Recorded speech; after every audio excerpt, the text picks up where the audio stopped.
Hello everyone, आज है 19 सितंबर और आज इस वीडियो में हम बात करने जा रहे हैं वक्रांगी लिमिटेड के बारे में। देखिए 17 रुपए का शेयर है, 2 से 2.5% का डिक्लाइन देखने को मिला था हमें कल। और देखा जाए तो बीच में एक अटेम्प्ट किया था इसने तेजी दिखाने का, लेकिन उसके बाद अगर हम देखें तो परफॉर्मेंस धीरे धीरे इसका नीचे की तरफ है। हालांकि परफॉर्मेंस पिछले कुछ साल में अच्छा नहीं रहा इसका। बातचीत करेंगे इस कंपनी के बारे में, इसके बिजनेस मॉडल के बारे में, साथ ही साथ लॉन्ग टर्म शॉर्ट टर्म का आउटलुक क्या हो सकता है उसको लेकर भी इस वीडियो में हम चर्चा करेंगे। लेकिन उससे पहले अगर आपने अभी तक चैनल को सब्सक्राइब नहीं किया है तो प्लीज़ अभी इसे सब्सक्राइब कर लीजिए, क्योंकि आगे भी बहुत सारे वीडियोस हैं जो आपको काफ़ी ज़्यादा हेल्प करेंगे। तो देखिए वक्रांगी का शेयर 17 रुपये के करीब है।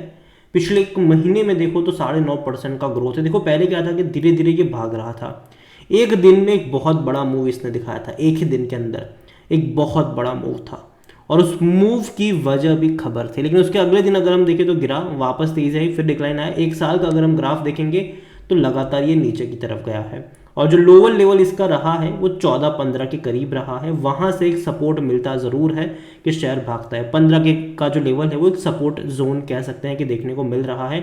लेकिन उसी तरफ अगर हम देखें तो 18-19 का जो रेंज है वो एक प्रॉफिट टेकिंग का रेंज भी है, क्योंकि कई बार वहां से नीचे की तरफ गया है। इस बार देखते हैं कि उसको ब्रीच कर पाता है कि नहीं। हालांकि जो बड़ी रफ्तार आई थी अभी कुछ टाइम पहले, उसकी वजह थी कि इन्होंने बड़ा एक्विजिशन किया था। वक्रांगी के शेयर में तेजी आई थी क्योंकि इन्होंने वोर्टेक्स इंजीनियरिंग में बड़ा स्टेक खरीदा था।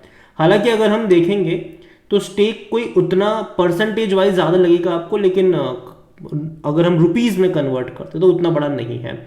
यहाँ पर देखिए the company has entered into the binding term sheet with the private equity investor Aavishkaar Capital to acquire 48.50% stake in Vortex Engineering. और कितने रुपए? तो ये मुश्किल से 18.5 करोड़ के आसपास का, ये इतनी बड़ी क्वांटिटी इन्होंने मुश्किल से 18.5 करोड़ में खरीदी है।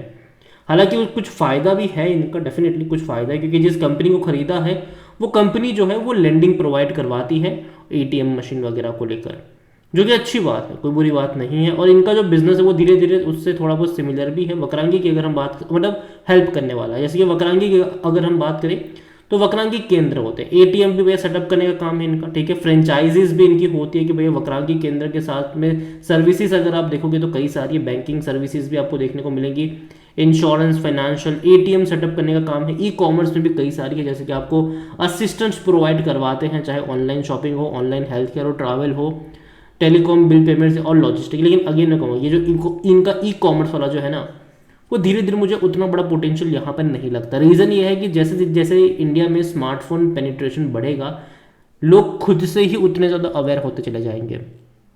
तो वक्रांगी केंद्र जो चलते हैं इनके ज़्यादातर वो आपको छोटे शहर में और गांव में जनरली ज़्यादा देखने को मिलते हैं, जहाँ पे आज भी एक एजुकेशन की ज़रूरत होती है, जहाँ पे आज भी लोगों को एक असिस्टेंस की ज़रूरत पड़ती है। तो वहाँ पर ये इनका डेफिनेटली अच्छा मॉडल ज़रूर है। लेकिन हाँ, देखना ये भी होगी भाई इनका परफॉर्मेंस कैसा है। अगर वक्रांगी को लेकर देखा जाए तो इसके जो वॉल्यूम है वो तकरीबन 97 लाख के आसपास देखने को मिले। कंपनी को लेकर according to Moneycontrol user 100% लोग कह रहे बाई करो। यहाँ पर अगर आप देखोगे इनका नंबर्स अगर आप देखो तो लगातार डिक्लाइन है। 2022 पर डेफिनेटली बहुत अच्छा परफॉर्मेंस है, लेकिन 23 में पता नहीं क्या हो गया कि 780 करोड़ का रेवेन्यू 200 करोड़ से भी कम का हो गया। जहाँ तक बात करेंगे प्रॉफिट्स की तो ये तो और ज़्यादा गर्त में चले गए। जहाँ 100 करोड़ का प्रॉफिट था वो सिर्फ 1 करोड़ का, वो भी पूरे साल का मिलाकर। अगर हम क्वार्टरली परफॉर्मेंस भी देखेंगे तो पिछले 2 क्वार्टर ने बहुत ज़्यादा इनको निराश किया है। आप देखिए जहाँ क्वार्टरली इनका रेवेन्यू 250 करोड़ था, 200-250 करोड़ था, वो मार्च में सिर्फ 50 करोड़, जून में सिर्फ 55 करोड़। जहाँ तक प्रॉफिट की अगर हम बात करें तो जो पहले 4 करोड़ था, हालांकि उससे पहले और भी ज़्यादा था, वो आपको देखो कितने कम नज़र आ रहे हैं। तो ये कंसर्न है कि नंबर्स उतने अच्छे नहीं हैं। तो अभी देखना होगा क्या होगा। इवन अगर हम बात करें तो 17 रुपये देखने में बहुत सस्ता लगता है, लेकिन वैल्यूएशन निकालोगे तो इसका जो पी रेशियो है वो 305 का है, सेक्टर पी 29 का है। अदानी का 100 का पी रेशो देने में भैया हम डरते हैं, हिचकिचाते हैं, वहाँ ये 300 के पी के ऊपर बैठा हुआ है। तो समझ लीजिए कोई भी एनालिस्ट बाइंग की रिकमेंडेशन नहीं दे रहा है। शेयर होल्डिंग को लेकर अगर हम बात करें तो प्रमोटर के पास 42.60% की होल्डिंग है, म्यूचुअल फंड के पास कुछ भी नहीं है, डोमेस्टिक के पास 6.32% की होल्डिंग है, एफआईज के पास 4.12% की होल्डिंग है, रिटेल और अदर की मिलाकर 0.96% की होल्डिंग है, जिनमें से रिटेल इन्वेस्टर्स 26.22% की होल्डिंग लेकर बैठे हैं। देखिए ओवरऑल मैं इस कंपनी को लेकर पहले चीज़ के नंबर्स अच्छे नहीं है पिछले 2 क्वार्टर के, उसके अलावा अगर हम देखें तो भैया बहुत ही हाई वैल्यूएशन के ऊपर जा रहा है ये, और बीच में खबर के चलते अगर ये भागा भी था तो वापस नीचे की तरफ आया, वापस अटेम्प्ट करा, वापस नीचे आया। तो एटलीस्ट ये कंफर्टेबल नहीं दे रहा है। हालांकि हाँ 15 रुपये का लेवल एक सपोर्ट जोन ज़रूर है, लेकिन 18 रुपये का जो इनका लेवल है वो एक रेजिस्टेंस वाला जोन भी है, और लॉन्ग टर्म के लिहाज से मैं उतना ज़्यादा इंटरेस्टेड नहीं हूँ। तो पहली चीज़ तो ये कि भैया जो लोग सेफ इन्वेस्टमेंट ढूंढते हैं ये कंपनी उनके लिए नहीं है। ठीक है, अगर आप सेफ इन्वेस्टमेंट ढूंढते हो आपके लिए नहीं है ये।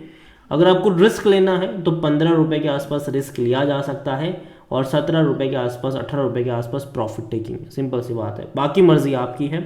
वीडियो को यहीं पे एंड करूंगा। पसंद आया हो तो लाइक करो, शेयर करो, चैनल अगर पहली बार है तो प्लीज़ सब्सक्राइब करें, और वक्रांगी के बारे में क्या सोचते हैं वो भी आप मुझे कमेंट में लिख के बता सकते हो। और अगेन मैं कह दूँ अवॉइड करना ज़्यादा बेहतर होगा, बाकी मर्जी आपकी है। Thank you.